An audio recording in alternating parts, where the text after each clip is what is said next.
Amigos, gracias por seguir conectados con nosotros. Representantes de diferentes sectores de la sociedad ven como positivo que el presidente electo Luis Abinader presente propuestas al liderazgo político y otros sectores de cómo enfrentará la crisis que ha generado el coronavirus en el país. Ramón Peguero trabajó esta historia.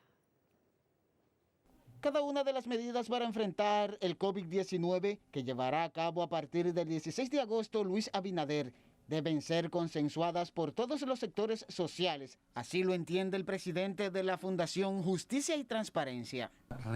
Necesita de ese consenso y de esa unidad nacional para afrontar con éxito lo que son los grandes retos que hoy por hoy pues trae el coronavirus en la República Dominicana. Que también ayuda a articular un plan también de reactivación y recuperación económica al tiempo que nos permite ir protegiendo a la gente que ha estado desamparada en esta terrible coyuntura de la pandemia. Otros entienden que los planteamientos de los líderes políticos, sin importar el partido al que pertenezcan, deben ser tomados en cuenta. Para que no aleguen ellos lo que le hicieron a él, porque su queja en primer lugar fue que el gobierno no lo tomó en cuenta para la toma de decisión. Desde ya, el ex coordinador general de Participación Ciudadana, Eiromi Castro, explica por dónde deben iniciar las acciones que desplegarán las nuevas autoridades en el plan de contingencia. Como la de construir unidades de cuidados intensivos en varias regiones y también preparar a los hospitales con más camas. Fue algo que debió hacer este gobierno. Los consultados entienden que una vez el presidente electo Luis Abinader asuma el poder, las medidas que se llevarán a cabo para enfrentar la pandemia deben ser aplicadas con manos duras. Ramón Peguero, Noticias. El ministro de Salud volvió a defender la transparencia con que asegura se ha manejado esa institución del Estado en alusión al anuncio del presidente electo Luis Abinader de que en su mandato las compras de medicamentos e insumos se harán a través de la Organización Panamericana de la Salud para garantizar la pulcritud. Rafael Sánchez Cárdenas señaló que el ministro de Salud mantiene un acuerdo con la OPS para las compras de medicamentos e insumos. Escuchemos.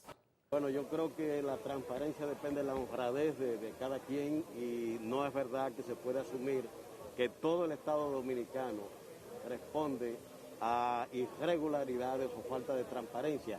Habrá, sin lugar a dudas, el Ministerio sigue con OPS unos planes de compras permanentes. Ustedes han visto las entregas de ambulancias, de insumos para laboratorios. O sea, nosotros hace mucho que estamos porque tenemos unos acuerdos con OPS de compras a través de ellos.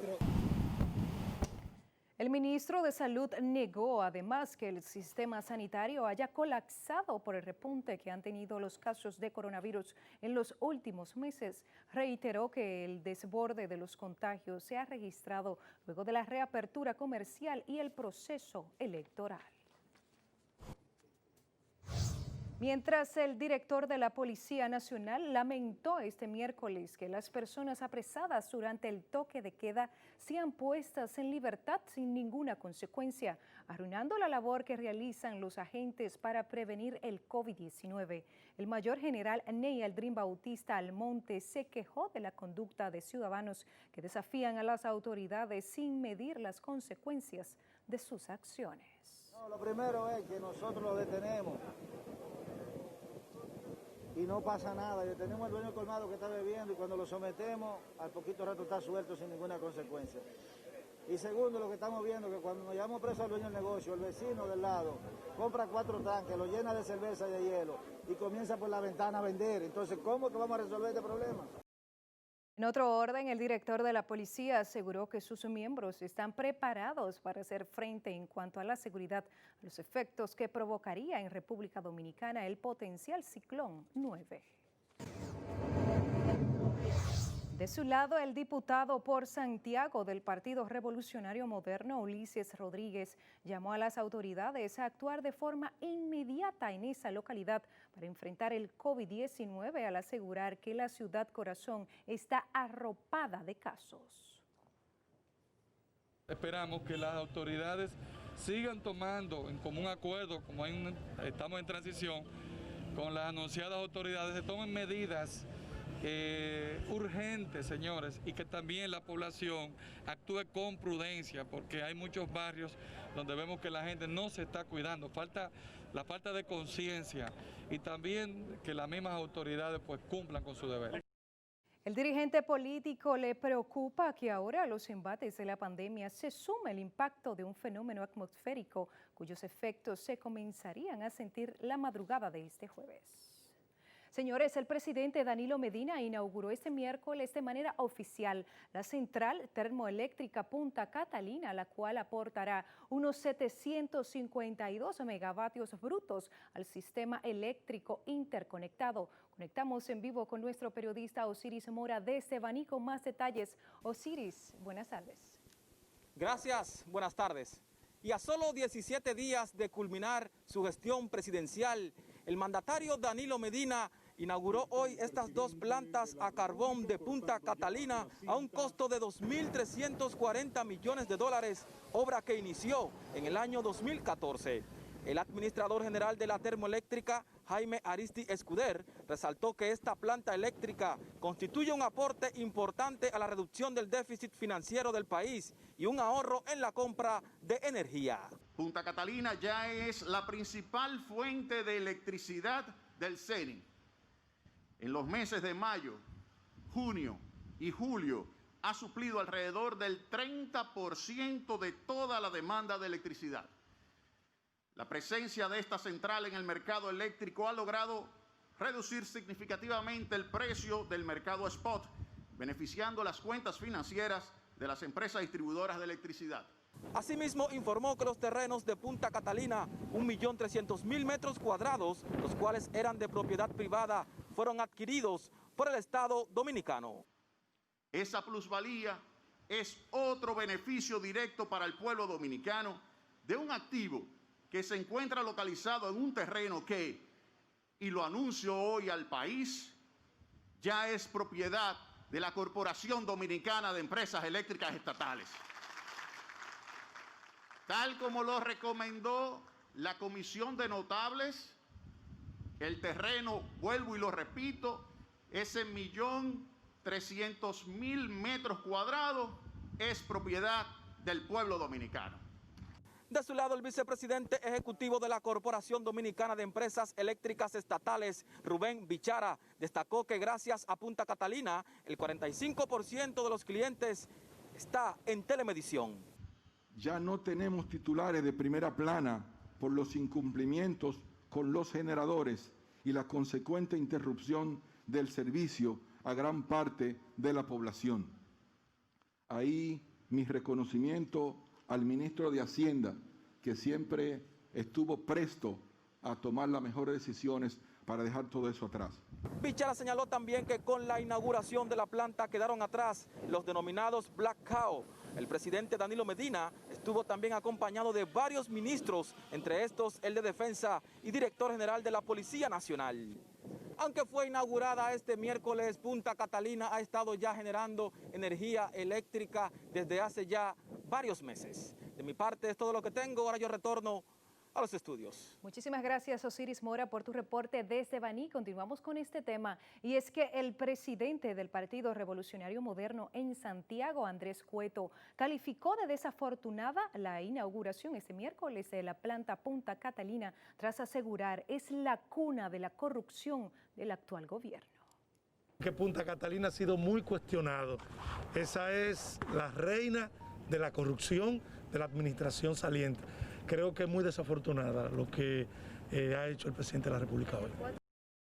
El ingeniero Cueto entiende que el presidente Danilo Medina debió respetar este proceso de transición y no continuar con las inauguraciones.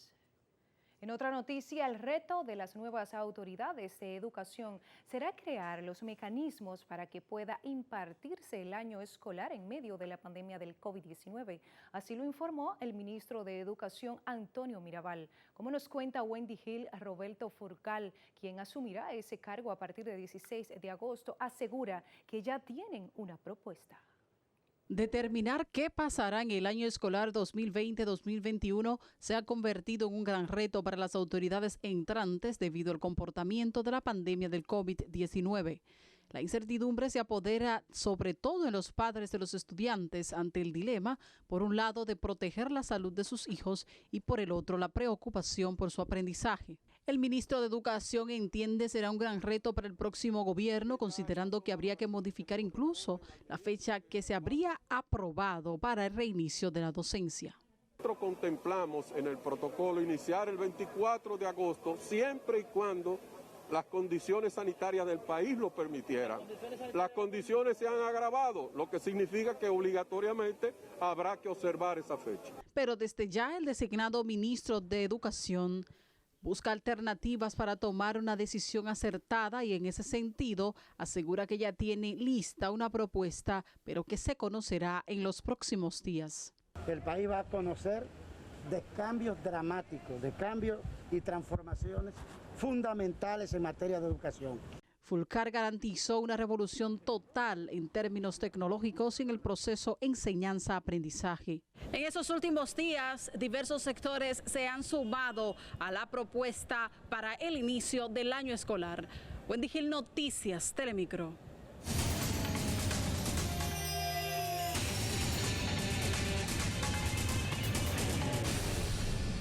Momento de salir de nuestras fronteras y conocer cómo anda el mundo de la mano de nuestra periodista Anabel de la Rosa y las internacionales.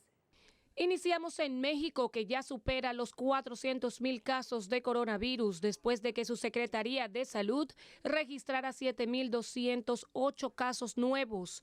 México es el sexto país del mundo más afectado por la pandemia, con un total de fallecidos de 44,876. Las autoridades no harán obligatorio el uso de mascarilla, aunque las recomiendan. Seguimos con el tema. Al menos 61,660 nuevas infecciones por coronavirus y 1,244 muertes relacionadas con el virus fueron confirmadas en Estados Unidos ayer, según datos de la Universidad Johns Hopkins. El recuento de casos acumulados en el país ahora es de 4,351,997, incluyendo 149,256 muertes. De su lado, el presidente estadounidense Donald Trump envió mensajes contradictorios sobre el COVID-19, alabando el uso controvertido de la hidroxicloroquina como tratamiento y presentándose como una víctima de ataques injustos sobre su gestión de la pandemia. Donald Trump Jr. publicó un video con información falsa sobre el COVID-19 en su cuenta de Twitter. En este se afirma que las mascarillas no son necesarias para prevenir contagios. La red social suspendió la cuenta del hijo del presidente estadounidense por 12 horas debido al hecho. Y finalmente, con mascarilla y a distancia los unos de los otros, fieles musulmanes llegaron hoy a la gran peregrinación de la Meca en Arabia Saudita en un formato restringido a causa de la pandemia del nuevo coronavirus, que los obliga a guardar una cuarentena antes y después del acto religioso. Entre 1,000 y 10,000 peregrinos residentes en el reino participan este año en la actividad. Según los medios sauditas, un ínfimo número comparado con los 2,5 millones de personas que realizaron este ritual en 2019. En las internacionales, Anabel de la Rosa.